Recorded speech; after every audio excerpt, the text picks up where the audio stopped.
Good afternoon, nice to see you. My schools say I now spend more time in Icelandic schools than I do in my own. And it's always fantastic to come back to your country. And for someone who is not quite fluent in Icelandic, I do wonder when people talk, are they saying things like, when he first came, he had hair and it wasn't grey, or hasn't he aged? But can I just say, it is such a privilege to be back with you and to see very many familiar faces. And Ragnar, can I applaud you for putting together this sort of event? Because, you know, this is what education is about. It's about collaboration. It's not about competition. It's about working together. You know, I have a belief if we work together for the common good, the children in our care will get a much better deal. And so to see so many schools coming together under a spirit of collaboration is incredibly encouraging, and I applaud you for that. And John, I agree with your sentiments about assessments 100%. And so today what I want to do in the short time I have with you is to talk about some principles of assessment for learning. And when I say assessment for learning, it's what we as teachers can empower our children to become better learners. It's also what our children can do to empower us to become better teachers. And so what I'm going to propose this afternoon in my short time, I want to discuss what assessment is and what it's not. I want to discuss some of the good things I believe can come from assessment, and I want us to try and avoid the pitfalls. And by the end of the afternoon, what I want to be able to do is make a clear distinction between what I call formative assessment and summative assessment. There's a big difference, formative and summative. And then I want to give you some tips and some ideas that hopefully will empower you to become better teachers, will empower your children to become better learners. And as we look at the children in our care, we can just build on the fantastic foundations you already have in place. Let me tell you, after 10 visits over about 5 or 6 years, you have an excellent education system. In fact, my teachers are fed up of me telling them how good your system is. And in actual fact, I consider myself to be part Icelandic. But we'll see how that goes this afternoon. What I want to try and do also, and bear with me, is just as I do this presentation over the next hour, to try and demonstrate, if I can, some principles of self-assessment, some principles of assessment for learning, which I know work. So you are my class this afternoon. Okay. Turn to the person next to you and ask them how they are.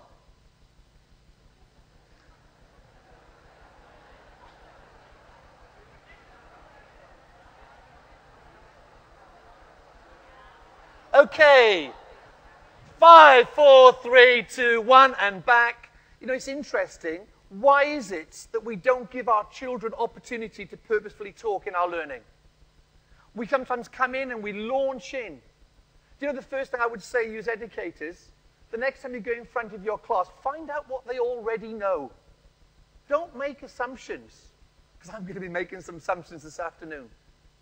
There we are. Have a look. Turn to the person next to you and see if you can identify yourself with any of those characters. Talk to the person next to you. You have 1 minute. Go.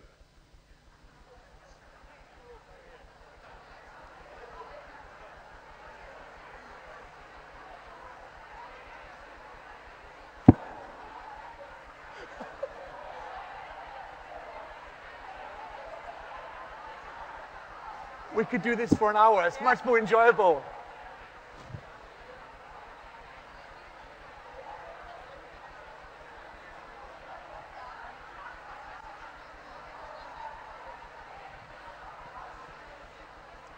Okay, thank you. Thank you.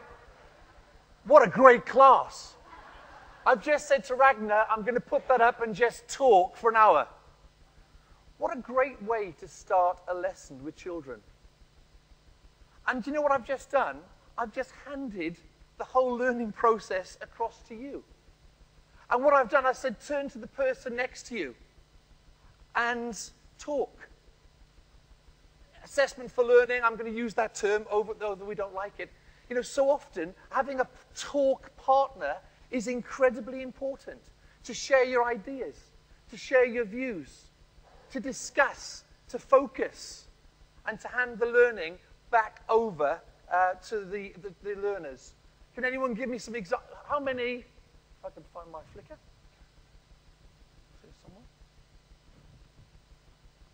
Whoops. Is it this one that says no? Oh, Icelandic. Oh, there's someone. Icelandic, British. Doesn't work. Okay, how many of you can identify with this one here? Come on, show me, show of hands. Okay, what about this one here? What about the one waving at the top of the tree? That's very Icelandic, isn't it? Everything's great. No worries. Yeah, fantastic. What about the one up there? That's more England. Oh, I can't bother this anymore. But you see what I'm saying? We're all in different places. We come to learning in different ways. And you know, when you face the class, you have to recognize that. We can have plans, we can have hopes, we can have dreams, but we have individual children who have different needs. So how about the next time you start a piece of work, rather than launching in with all the assumptions, why not hand it over to the learners and ask them what they already know? It's a great way. Right, today we're going to be learning about the rivers in Iceland. Tell me what you know.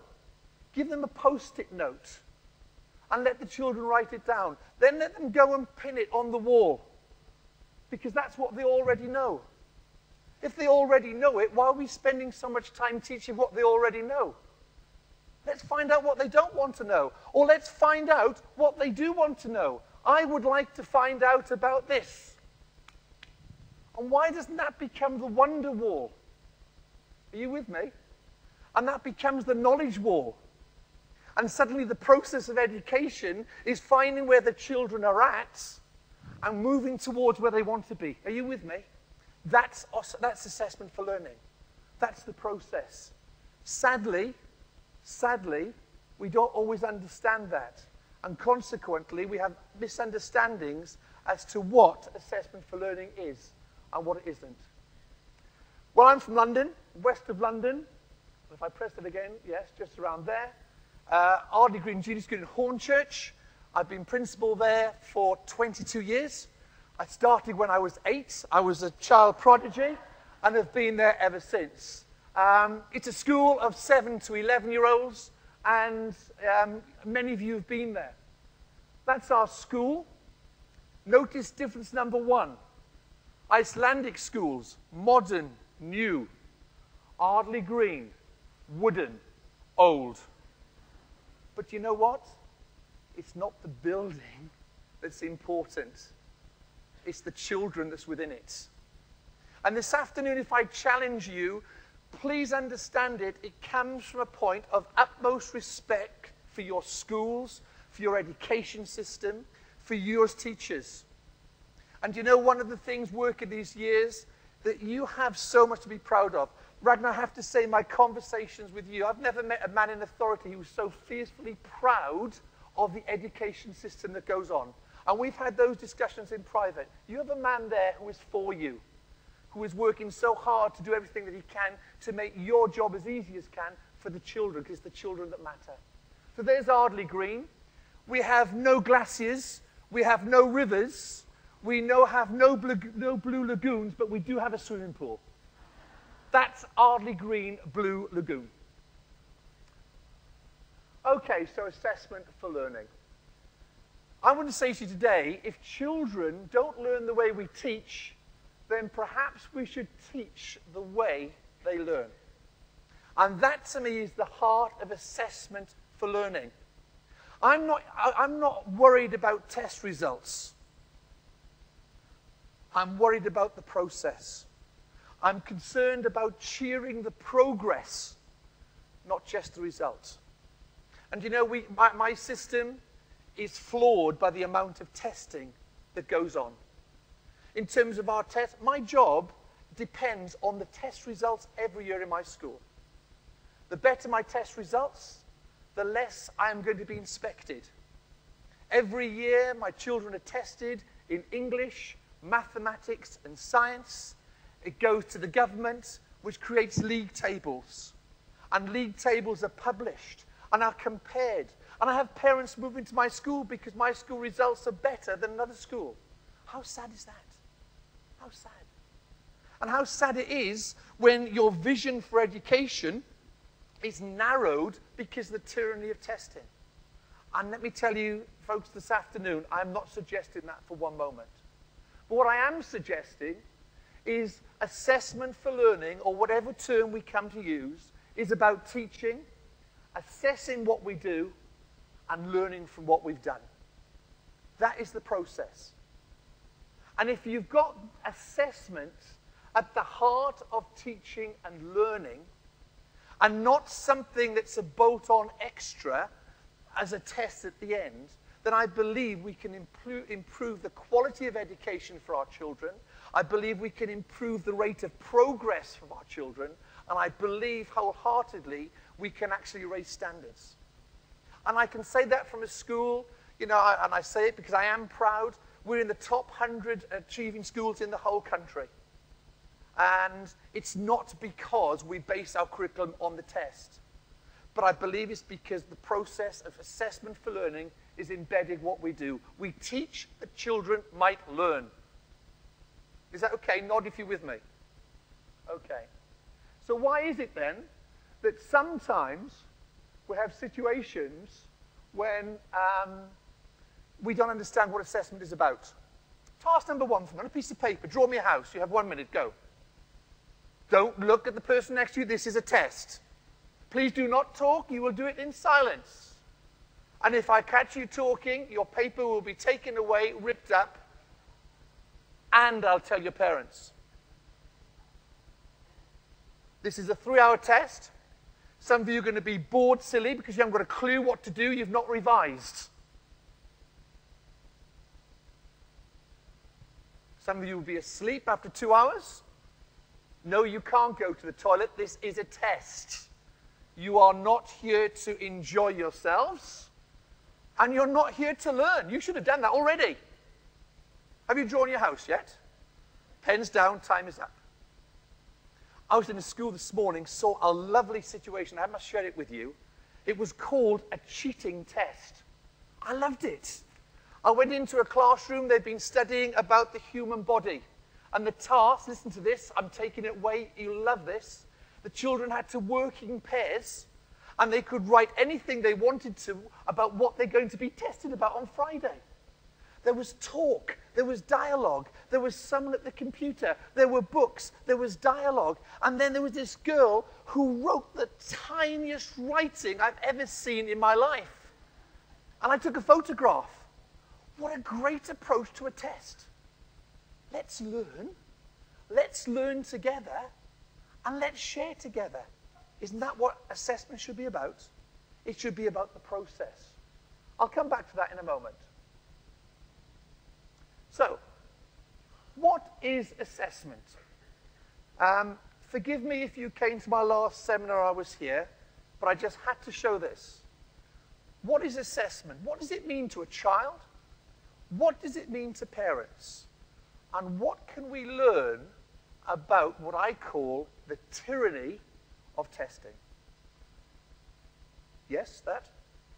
No, just testing. Your Icelandic is good.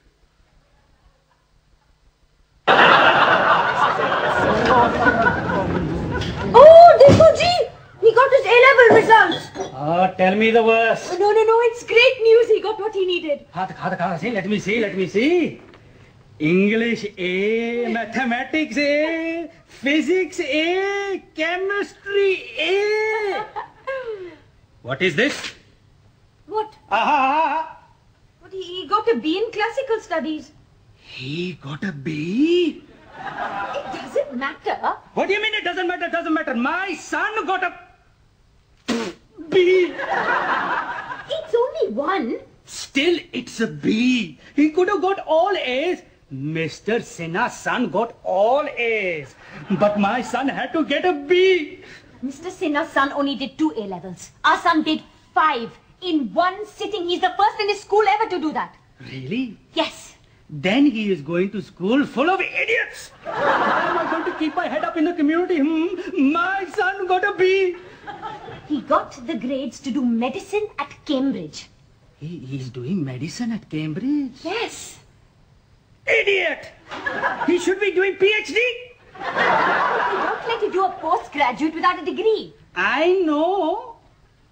That's why I was telling him to do his degree in his spare time. What is wrong with him, huh? Mr. Khanna's son is getting BSc. My son is only doing A-levels, too busy playing football. He got into the Millwall first team. Millwall. Mr. Owen's son is getting into Liverpool. My son can only get a place in Millwall. He will bring shame to the family. But Liverpool wouldn't give him a trial. And why is that? Because he's 6.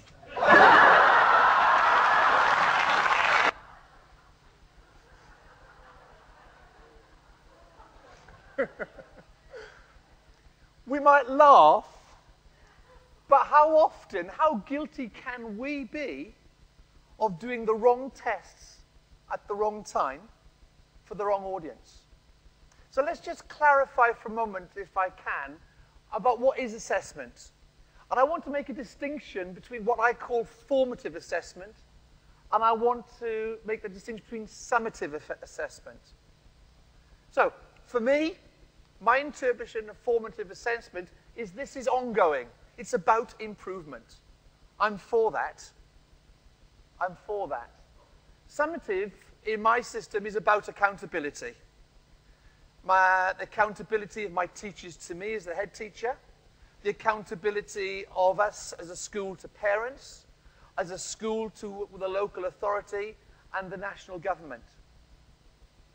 For me, formative assessment is forward-looking, and it's part of the process. The opposite could be said about summative. It's backward-looking, what you've done. And it usually comes at the end of the process. While like this, it's designed to give feedback on how to improve. That is what is at the essence of education. That is why we are teachers, to assist our learners to improve. Because if they're not going to improve, why are we there? Is it crowd control? Is it babysitting? No, we're about educating individuals for life. And no matter what aspect of life we're educating, children need to know where they are, they need to know where they've got to be, and we're that bridge between that chasm. Sadly, in our country, summative assessment is about comparing. We get the good schools, we get the not-so-good schools. For assessment for learning, formative assessment, it needs to be ongoing, and it needs to go to improve. Sadly, summative assessment is at the end, and it usually judges achievement. So here's the distinction, folks, and John will come up with a much better name, and I'll be looking forward to that. But for me, we're talking about assessment for learning as opposed to assessment of learning.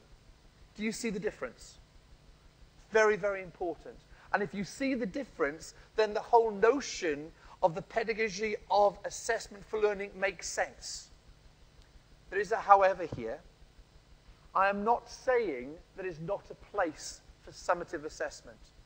I'm not saying that at all. Because I believe we need to be accountable. It is important that we are accountable because we're dealing with the precious commodity on this planet, children. It's not just finances. But what I want to argue this afternoon, it's about getting the balance of assessment for and assessment of accountability as to go an ongoing learning process. So, how does this fit into your Icelandic curriculum?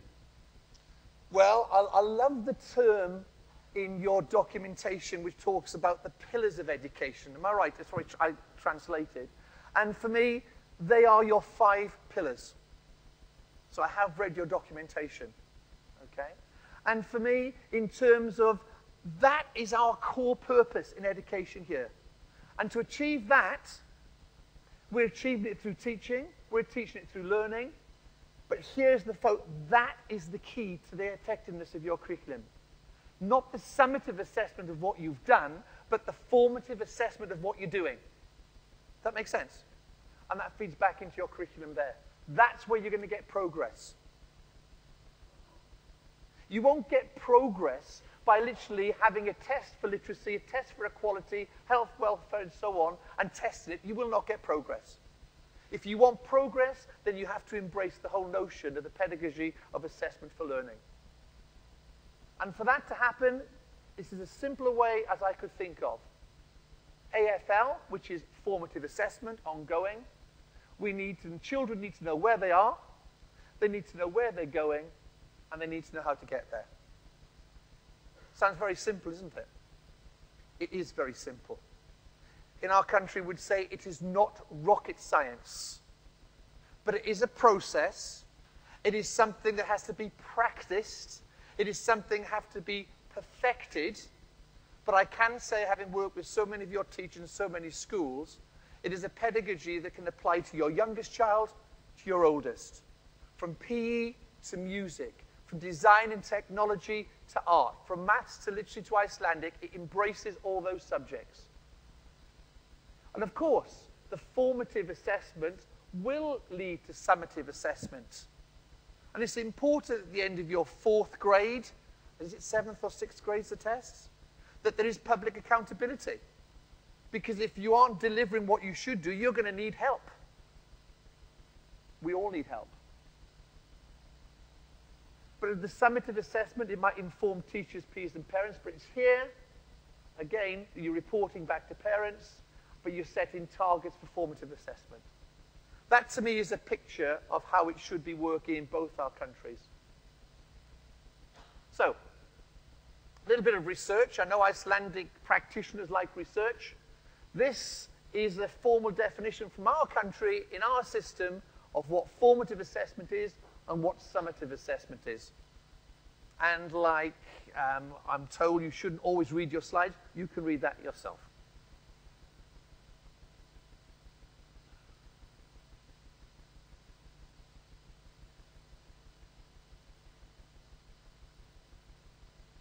Any questions so far?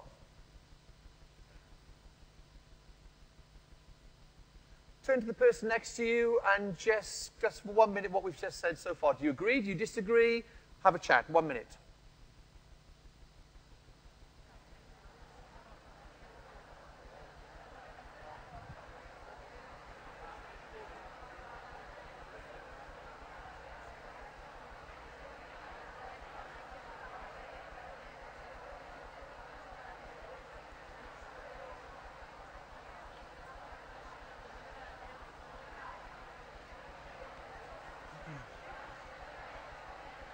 Okay, 5, 4, 3, 2, 1, and come back. That's great. Do you know, I've seen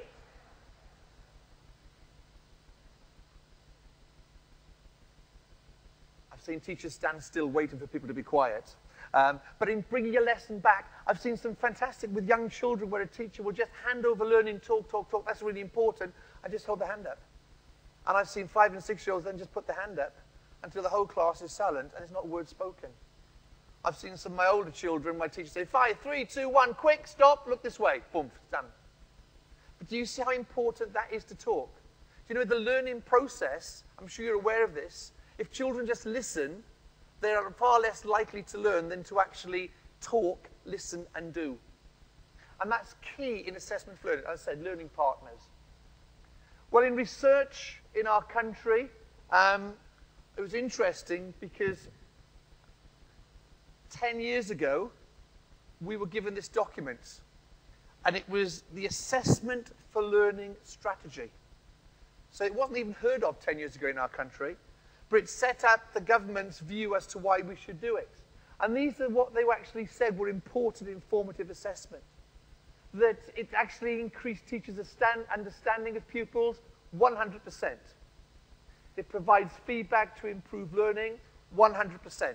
It builds on prior learning 100%. It develops self and peer assessment 100%. And I'm going to show you how that will work in a moment. I'll let you read that. If you like research, there's a book called Inside the Black Box. It was written round in the 90s by Dylan Williams and a chap called Black. And they tore our education system apart. Thank goodness. And they were talking about, their words, the tyranny of summative assessment.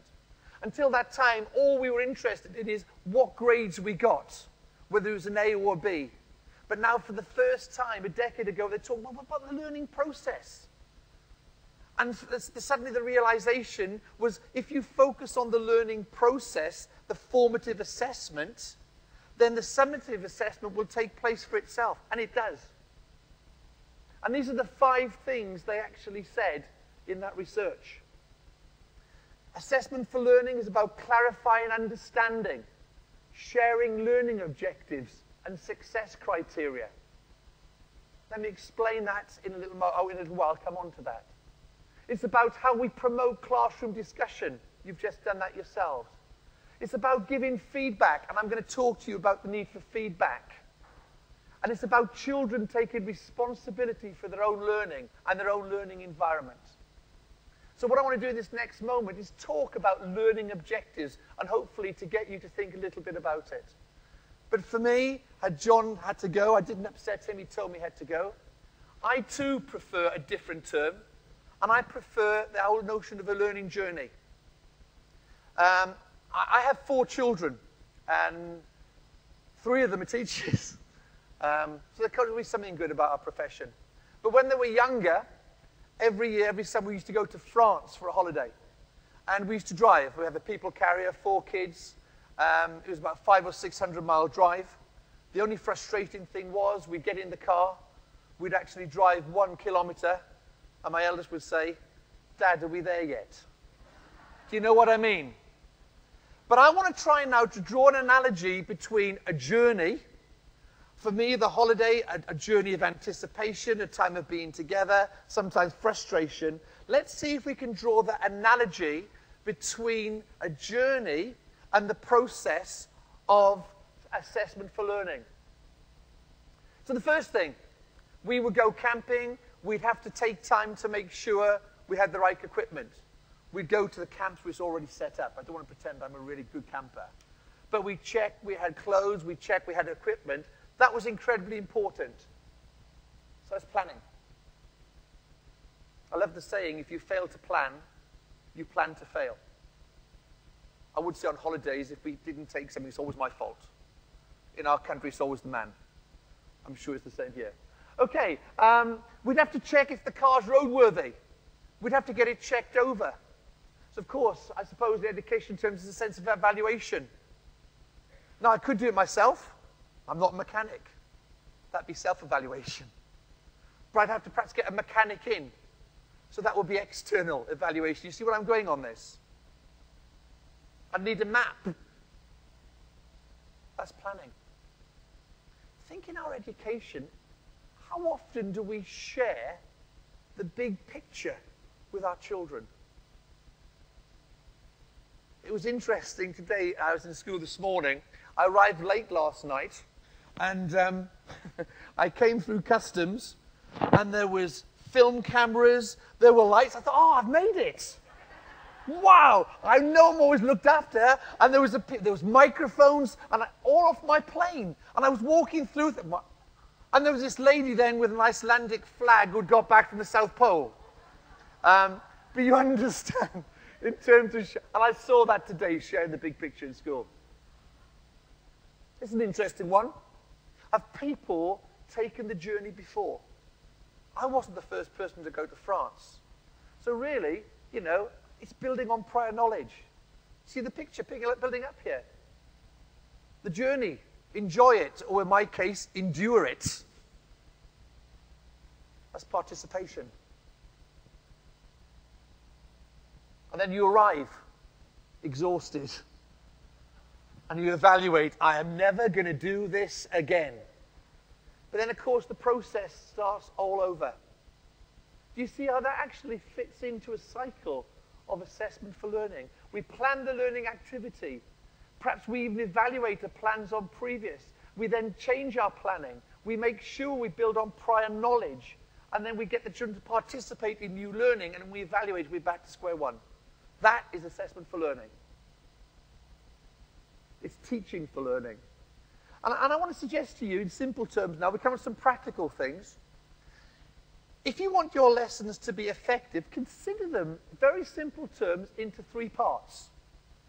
Consider a lesson, any activity, it works. And when you think in 3 parts, do not think 3 equal parts. And really, what we're thinking about is an introduction which sets out what you're going to do, a main activity which allows children to do it, and then an opportunity to reflect on what's been done. But more importantly, to plan for the next stage of learning. Does that make sense? I'm challenging my teachers in a whole lesson here to think of the 80-20 rule. In England, too often in myself, we teachers talk at children. Sometimes that's a control thing, you know. Because teachers think if I talk, they can't misbehave. Anyone know what I mean by that? Anyone ever been guilty of it? Come on. No, Ragnar's not looking. Yeah, okay. So think the 80-20 rule. But I wonder how often, if you're in my class, do we drift into... I mean, that's what I love about... You're so laid back as a people, aren't you? Come on. Life is just great. You know, and we get into the lesson, and off we go, and we're off on that learning journey. But I wonder how often are we specific about what we're going to do? And I wonder how often do we put that in the context of the big picture? Let me tell you, if you focus your intentions of learning and you actually put it in the context of the big picture, you guide, then you liberate children. The project we've been talking about with some schools is Roots and Wings. Children need the roots to know what they've got to do to allow to have the wings to explore for themselves. And I do love your culture where your belief is very much, well, let children find out for themselves. I applaud that. Let them pursue their own path. I applaud that too. But you know what? Sometimes we as teachers are in a better position to guide that journey than the children. That's why we've got to give them the roots before they can have the wings. You think about it, a football match. You have a referee, okay? The referee in that football match is not there to stop the fun, to stop the enjoyment, although sometimes that happens. That person is there to bring parameters to the game. It's to bring order that the game can flourish. It's to bring order that the creative participants can exercise their skills in a safe environment. Are you with me? You take away that order, it's chaos. In England, sometimes it's chaos even when the order is there. But you know what I mean. And you know, if you look at that 3-part lesson, you think the 80-20 rule, and then just ask yourself these questions. Okay, now this is a challenge. In that learning time, what have those children learnt? In that time, how have those children been challenged? And this is the biggest challenge I bring to you with greatest respect, is about pace. Sometimes your lessons in school need to be sharper and quicker. Come on, you've got 2 minutes left. You've only done one line. You're not going to recess, let that stand. 2 minutes, off you go. That's the biggest difference I see in your classrooms and mine. There is much more urgency in our classroom situation. I'm not saying that's always good. But sometimes, you know, the teacher needs to bring pace. The teacher needs to bring challenge. And that's when learning flourishes. What's your vision for learning? I wonder. Let me read to you what mine is. And so I can hopefully show that I'm not suggesting a straitjacket. I did this before my last visit to Iceland, and I shared it with some teachers. And I'll read it, it's very small. And I called it a funfair for the mind. Imagine an adventure park for the mind that keeps on growing and improving. The park belongs to a community of people who are responsible, caring, considerate, and committed to learning. Notice how adults and children respect and value each other and how well they work together as a team. Notice how they relate positively with one another through their work, the problems they solve together, and the hopes and dreams they have for the future. Marvel at the music, drama, and artwork on display, and be amazed at the talents of adults and children as they are encouraged to develop their abilities and achieve their personal best. Feel the calm, purposeful atmosphere of the park and smile as you hear the children happy and confident as they play, learn, and achieve together. Notice the high expectations, the fun, the laughter, the high standards of work and behavior. Notice the awards, the special events, celebrations of achievement, the appreciation of general public and visitors. Notice the enthusiasm, dedication, commitment of our adults and children who are proud to be associated with the adventure park. This is Ardley Green Junior School, an adventure park for the mind with staff, children, parents, and governors working together, learning together, and growing together as lifelong learners. Admission is free. Opening hours are 8 to 6 Monday to Fridays, with special evening and weekend events throughout the year. Activities take place throughout term time, but the lessons learnt, the friends made, and the memories created last a lifetime. Ofsted, and this point we say boo, found this vision to be a reality. We hope you do too. That's the vision I present before my staff. That's the vision I present before my parents. And as head teachers here, I challenge you to think about the vision of your school.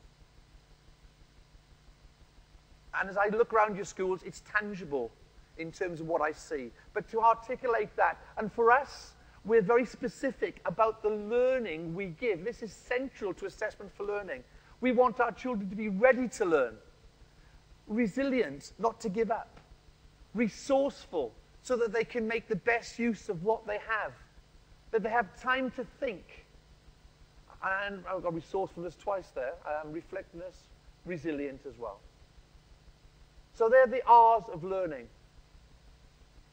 So let's go through now and unpack the 5 what I consider principles of assessment for learning that make that happen. Okay, the learning objective, that's telling telling adults what we're going to do. Today, children, we're going to be learning about 2-dimensional shapes. So I'm being quite specific. And then I do a little bit of input, and I'll allow them to get on with their work. So what pupils can expect or expected to learn by the end of the lesson or a series of lessons. We're learning about something specific. So in simple ways, a learning objective is the goal or the end task, the reason you're doing the learning. Does that make sense? And you know, if you focus the children's attention to the learning objective, they're more likely to make progress in relation to that objective. So I'm narrowing it down so there's a specific focus. So really, it's what are we intending to learn from doing this task? Shirley Clark, who I know you've seen some videos of, she coined this phrase, waltz. And in England, teachers would remember, we are learning to. So today, children, we are learning to recognize 2-dimensional shapes. Does that make sense? And so when I come to look what a child has done, that's what I'm looking for. Not whether they can color in 2-dimensional shapes. That's interesting. See how much time your children are involved in meaningless activities. What's the point of coloring in a shape? Think about it. Have we been guilty of that? Yeah? What's the point of cutting? If you're learning 2-dimensional shapes, what's the point of spending 2 hours cutting them out? Okay, so that's the learning objective, being specific. Alongside that is what, in our country, well, not just our country, we would call the success criteria. And what Shirley Clark did is to say, what I am looking for.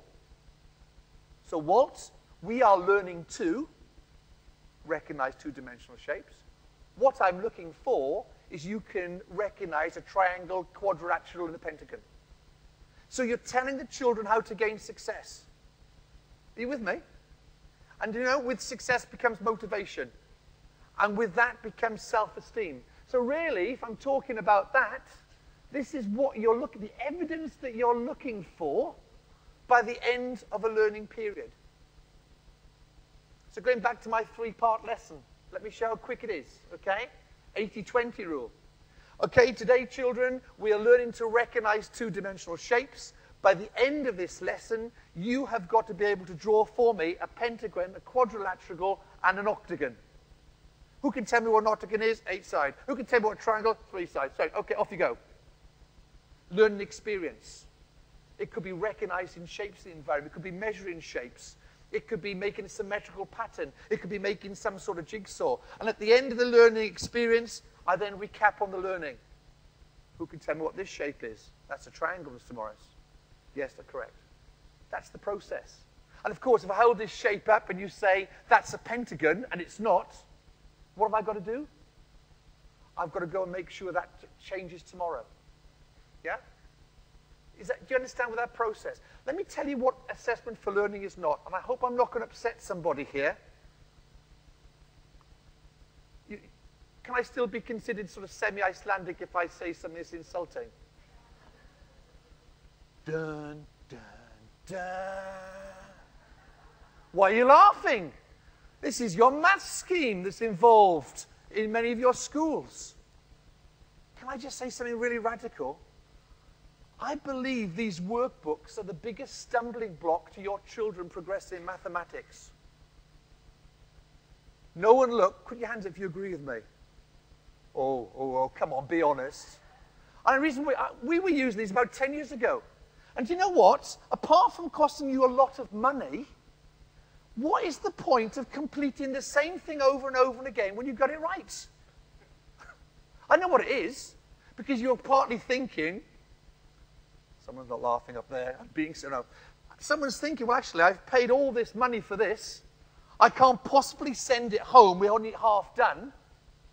So you've got children doing things time after time after time that they already can do and just wasting time. Am I wrong there? Yeah. But, so, save yourself some money. Have we got parents here? Right, listen to this with your teacher's hats on. Send them home to do work at home with your parents. Because if they're only just filling in a box, the parents are less likely to make mistakes. Homework book's great. If you've got these, use them as a textbook. And let me tell you why. If I turn to this page, I looked at one this morning, okay? 4A. How many knows what 4A is? Has anyone taught this book? Okay.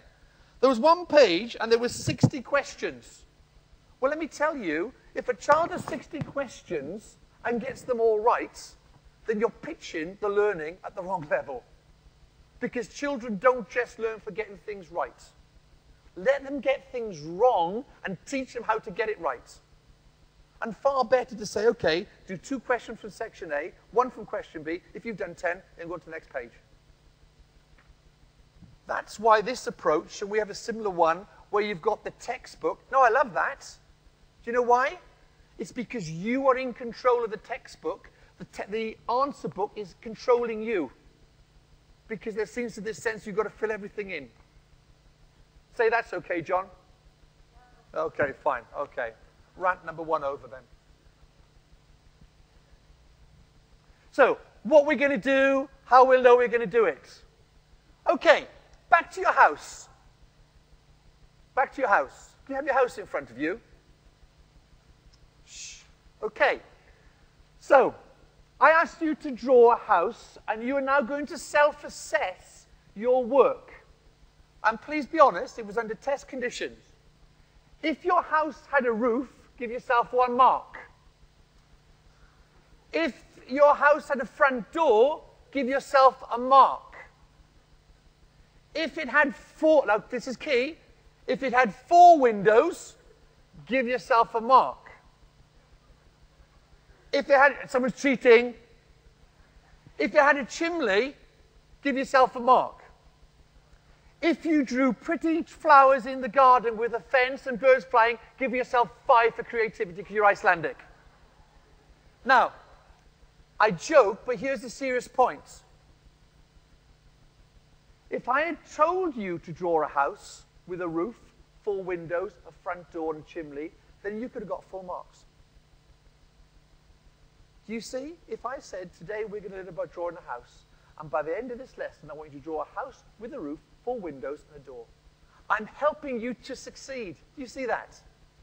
And that's the difference between wandering into a lesson and just letting the children get on with it. Now, I'm not stifling their creativity. I'm giving them the roots to actually succeed. Well, again, apart from telling children what to do and how to do it, feedback is incredibly important.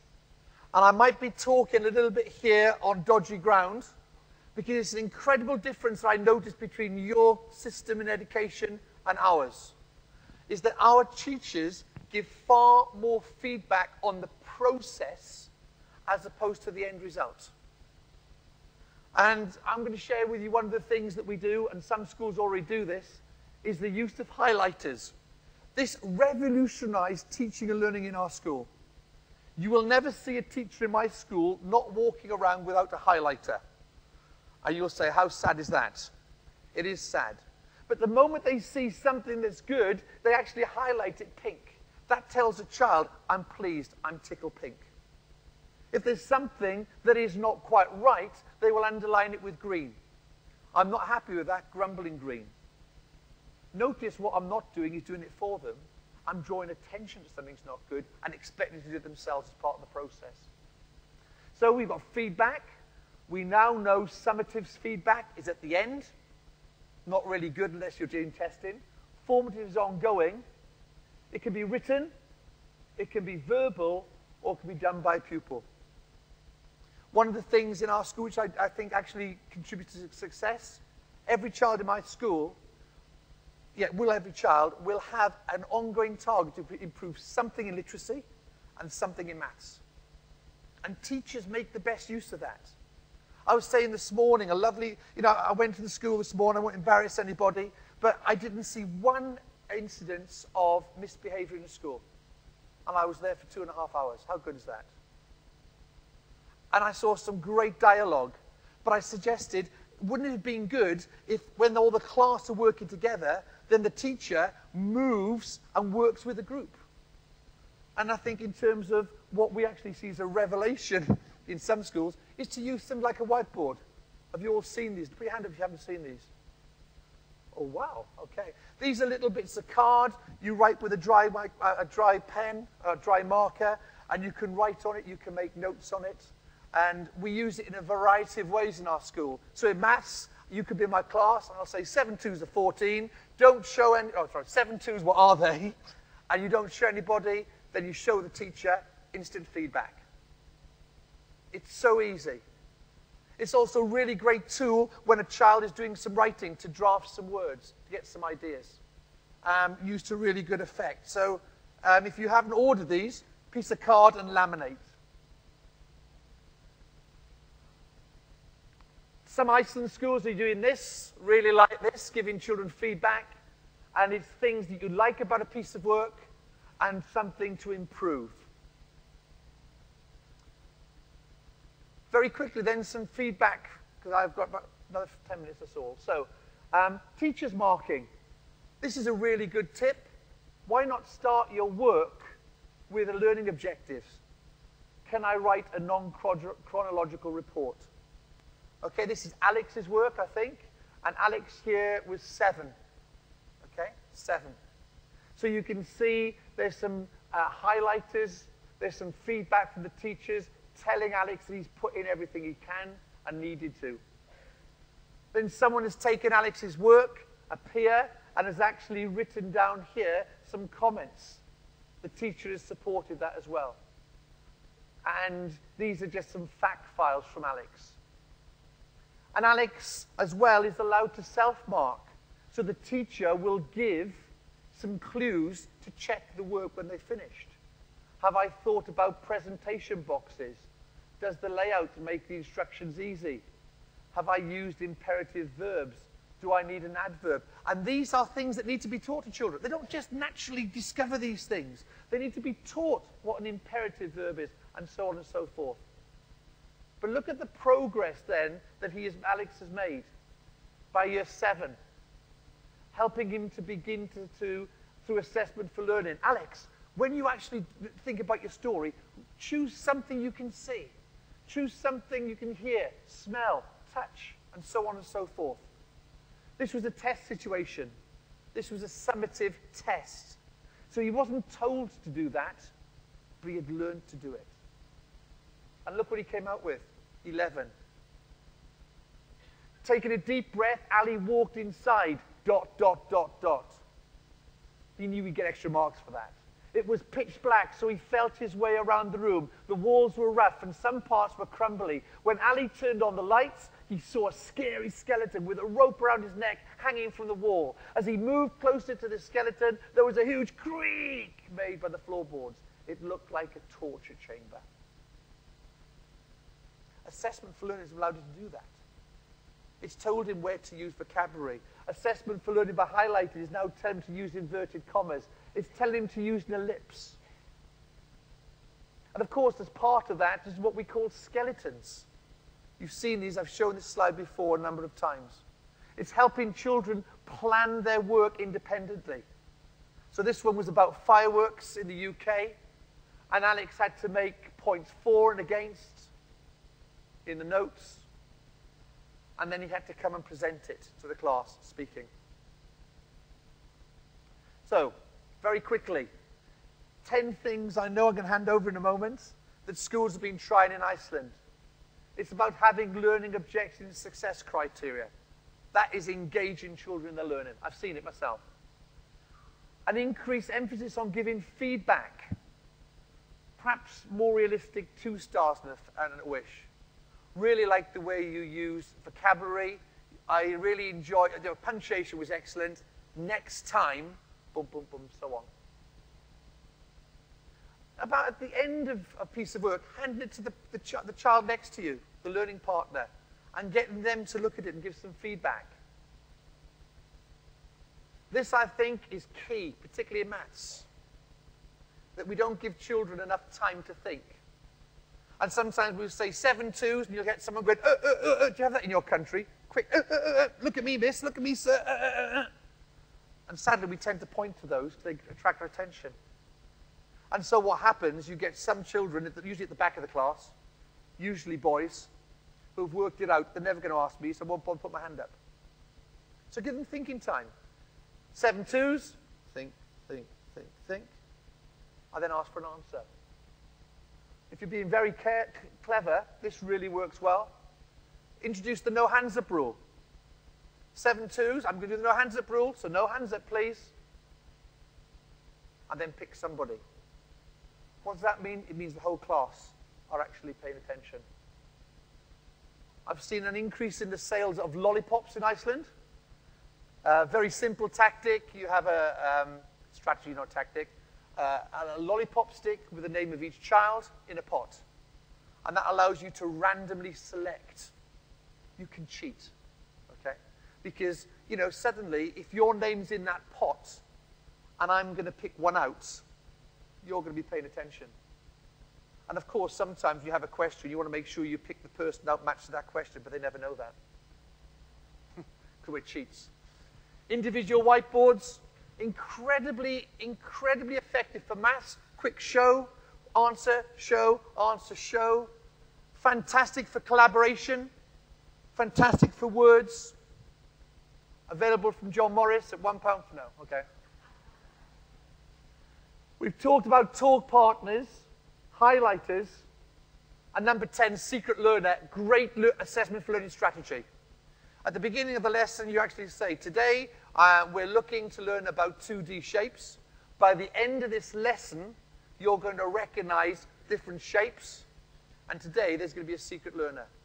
And if that secret learner is on task all the way through this lesson, then you get an extra playtime. It depends how your mind works. You might have no intention of giving him an extra playtime. And little Tommy over there, you really need to learn in front of his children. He's messing around, disrupting. But how good if John's sitting there, you want to reward John. You say, actually, at the end of that lesson, great lesson. You all worked incredibly hard. But John, I've got to say, you were my secret learner. That was incredible. 5 minutes recess. I'm not going to go through that. I'm talking about talk partners. Now, what I've done for you, I'm not going to go through that at the moment because I'm running out of time. I hope this is going to be useful, and Nana will tell you before I hand over how you're going to be able to get this.